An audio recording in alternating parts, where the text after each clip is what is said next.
चलो आज देखते हैं आज का टॉपिक क्या है। क्लास टेंथ का फिजिक्स है आपका। ठीक है। फिजिक्स का पहला चैप्टर है आपका प्रकाश। प्रकाश इसका मतलब हुआ लाइट। ठीक है। कक्षा 10 का पहला चैप्टर है। ठीक है। और भी चीज़ों में पढ़ा सकते हैं। ठीक है। लेकिन कक्षा 10 का ये पहला टॉपिक है तो कक्षा 10 का ही मैटर लेके चलेंगे। ठीक। देखो ध्यान से, प्रकाश है क्या, सिंपली समझेंगे। प्रकाश ऊर्जा का वह स्वरूप है या रूप है। प्रकाश ऊर्जा का वह रूप या स्वरूप है जो किसी वस्तु को देखने में सहायता प्रदान करता है तो उसको हम क्या कहते हैं, प्रकाश। ठीक है। प्रकाश ऊर्जा का वह रूप है जो किसी वस्तु को देखने में सहायता प्रदान करता है तो उसको हम कहते हैं क्या, प्रकाश। तो बात आती है कि देखो प्रकाश एकदम सिंपल टॉपिक है। प्रकाश से सरल पूरा चैप्टर में 10 के सिलेबस में कोई सरल चैप्टर है नहीं। ठीक है। तो प्रकाश आप अच्छे से पढ़ लो। ठीक है। प्योर रूप से आपका पेपर में पूछा जाता है।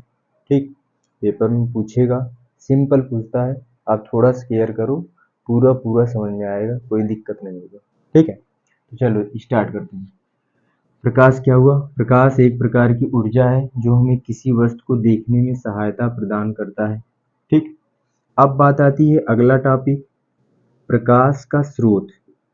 ठीक है। प्रकाश का स्रोत क्या है।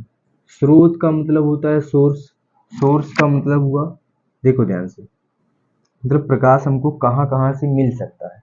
ठीक है। प्रकाश की परिभाषा कंप्लीट हुई। प्रकाश हमें कहाँ कहाँ से प्राप्त हो सकती है, इसका सोर्स क्या है, सोर्स ऑफ लाइट। ठीक है। सोर्स ऑफ लाइट, अब इसको ध्यान से समझना। ठीक है। एक तो प्रकाश हमको प्राकृतिक स्रोत है। प्राकृतिक स्रोत का मतलब सूर्य हुआ, तारे, इनसे हमको प्रकाश मिल जाता है। ठीक है। दूसरा हुआ कृत्रिम स्रोत। स्रोत का मतलब समझ में आया? स्रोत का मतलब हमको प्रकाश कहाँ कहाँ से प्राप्त होता है। ठीक है।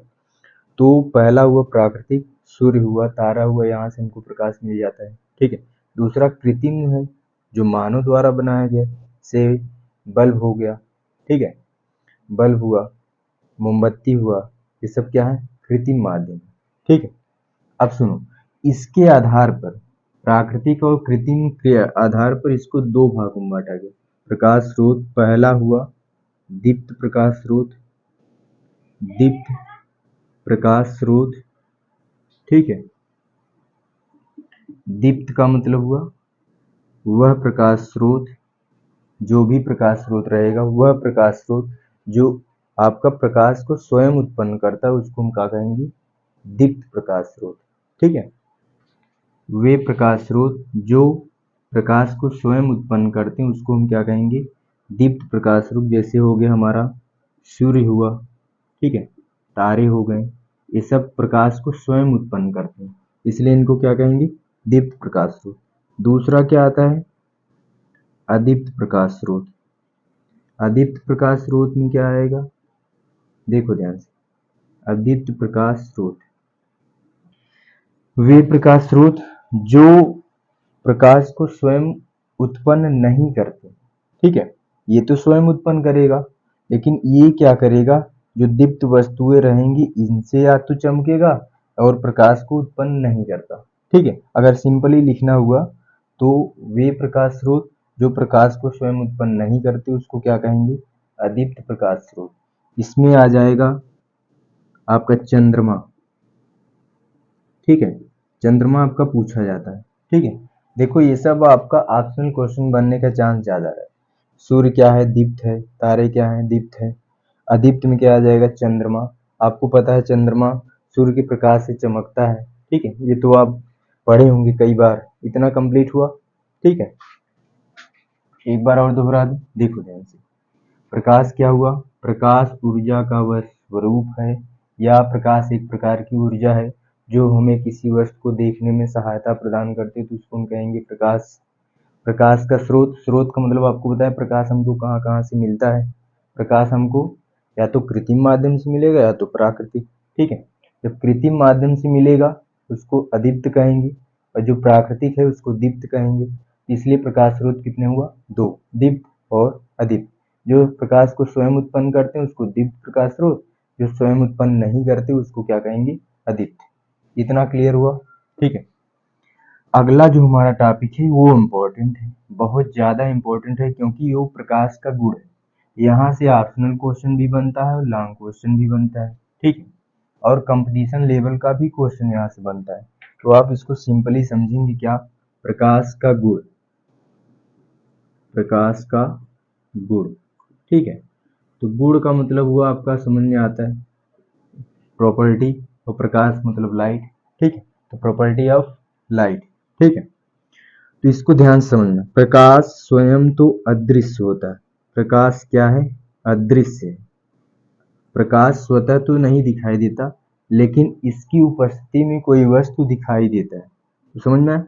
प्रकाश स्वयं, ये पॉइंट याद रखना, प्रकाश स्वयं अदृश्य होता है लेकिन किसी वस्तु को देखने में सहायता प्रदान करता है, ये प्रकाश की पहली प्रॉपर्टी।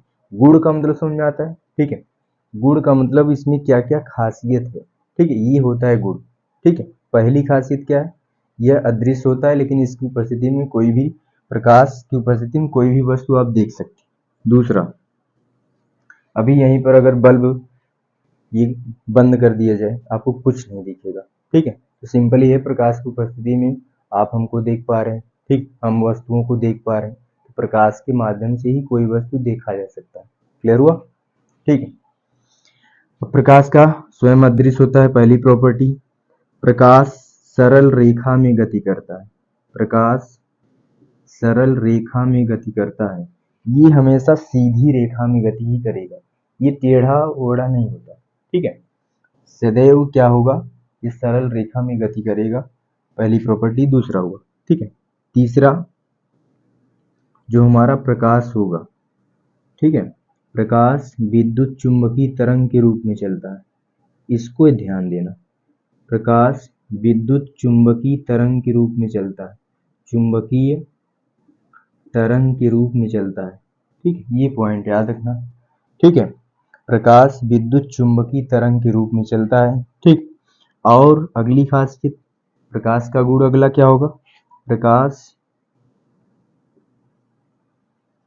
प्रकाश के चलने के लिए, ठीक है, या गति के लिए, ठीक है, या गति के लिए किसी माध्यम की आवश्यकता नहीं पड़ती, ठीक है। देखो इस प्रॉपर्टी को आप ध्यान से पढ़ना, ठीक है, क्योंकि ये सब बहुत इंपॉर्टेंट, ठीक है। यहाँ से आपका ऑप्शनल क्वेश्चन बनेगा, कंपटीशन लेवल का भी क्वेश्चन बनता है, तो धीरे धीरे आप, ये सब बेस है, ठीक है, इसको आप थोड़ा सा ध्यान देंगे, सिर्फ आप बातों को सुनो, एकदम स्पष्ट रूप से आपको समझ में आएगा, इसमें कोई ज़्यादा इधर उधर वाली बात नहीं, ठीक है, सिंपल आपको समझना है, ठीक है। इसकी प्रॉपर्टी याद रखना। पांचवा क्या होगा, देखो पहला क्या हुआ, ये अदृश्य होता है लेकिन इसकी उपस्थिति में कोई वस्तु दिखाई देता है। दूसरा क्या हुआ है, सरल रेखा में गति करता है। तीसरा, प्रकाश चुंबकीय विद्युत चुंबकीय तरंग के रूप में चलता है, प्रकाश के चलने के लिए किसी माध्यम की आवश्यकता नहीं पड़ती। पांचवा, प्रकाश निर्वात में चल सकता है, ठीक है, प्रकाश निर्वात में चल सकता है, ठीक है, चल सकता है, ठीक। और निर्वात में प्रकाश की चाल, ये ध्यान देना, निर्वात में प्रकाश की चाल कितनी होती है, ठीक है। छठवां, निर्वात में प्रकाश की चाल, निर्वात में प्रकाश की चाल 3 × 10⁸, 3 × 10⁸ मीटर प्रति सेकेंड, ठीक है, मतलब 1 सेकेंड में यह इतना मीटर चलता है, ठीक है, 3 × 10⁸ मीटर प्रति सेकेंड, ठीक है। सातवां क्या बनेगा, देखो ध्यान से, ये सब क्लियर हुआ, ठीक है। प्रकाश निर्वात में चल सकता है और निर्वात में प्रकाश की चाल कितनी थी, 3 × 10⁸। अगर प्रकाश किसी चिकने तल पर पड़ेगा, ठीक है, अगर प्रकाश किसी चिकने तल पर पड़ता है तो इसका क्या होता है, परावर्तन, ठीक है, अगर चिकने तल पर प्रकाश पड़ा तो इसका क्या होगा, परावर्तन। आठवीं प्रॉपर्टी क्या हुआ, ठीक है, अगर प्रकाश किसी पारदर्शी माध्यम से गुजरेगा, ठीक है, पारदर्शी मतलब आगे भी आपको पढ़ाया जाएगा, ठीक है, तो पारदर्शी अगर माध्यम से होकर गुजरा तो ठीक है, वह इस पार से उस पार चला जाता है। और क्या होता है, ठीक है, अगर पारदर्शी माध्यम से इस पार उस पार जाएगा, इसकी चाल में परिवर्तन होता है। ठीक है, तो अतः हम कह सकते हैं इसमें अपवर्तन की घटना है। ठीक है, इसको पॉइंट समझना। ठीक है, चिकने तल पर अगर यदि पड़ेगा तो जो क्या होगा, परावर्तन। अगर वो पारदर्शी माध्यम का मतलब होता है ऐसा माध्यम जिसमें से प्रकाश का अधिकांश भाग इस पार से उस पार चला जाए, तो उसको पारदर्शी माध्यम कहते हैं। ठीक है, अगर पारदर्शी माध्यम में जाएगा, मान लीजिए कोई माध्यम है पारदर्शी है, इस पार से प्रकाश गया, ठीक है, और इस पार जाएगा तो इसके चाल में परिवर्तन हो जाएगा। इसलिए हम कह सकते हैं नौवीं प्रॉपर्टी हमारा क्या होगा, प्रकाश यदि एक माध्यम से दूसरे माध्यम में जाता है तो उसकी गति में परिवर्तन होता है। ठीक है, क्लियर हुआ। प्रकाश यदि एक माध्यम से दूसरे माध्यम में जाएगा तो उसके चाल में क्या होगा, परिवर्तन होगा।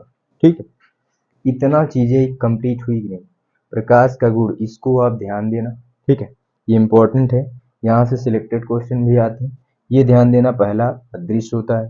ठीक है, अब आगे धीरे धीरे जैसे हम बढ़ेंगे उसी वजह से आपको बताते चलेंगे सब चीज। बस आपकी काम क्या है, आप ध्यान से सुनो। ठीक है, और सुनोगे इसको पूरा देखो, एक एक पॉइंट छोटा छोटा आप लिख लिया करो। ठीक है, इसके बाद इसको तो आप ध्यान से पढ़े ही हैं, सुने हैं। ठीक है, दिमाग में बैठा है चीजें, इसको आप लांग में बना लेना। ठीक है, जहाँ भी मेन पॉइंट आपको याद रखना है। ठीक है, तो आप ज्यादा लिख कर करेंगे क्या? ठीक है, ज्यादा लिखना जरूरी नहीं है। ठीक है, लिखना वही है जो आपके लिए जरूरी। ठीक है, उतना आपको पढ़ा दिया जा रहा है। ठीक, क्लियर हुआ। रफ कर दे रहे हैं इसको। ठीक, आगे चलते हैं। इतना कंप्लीट हुआ, बोलो भैया। चलो, तो क्या क्या हो गया, एक बार आप थोड़ा सा देख लो। प्रकाश क्या है ये आपने पढ़ लिया। ठीक है, प्रकाश।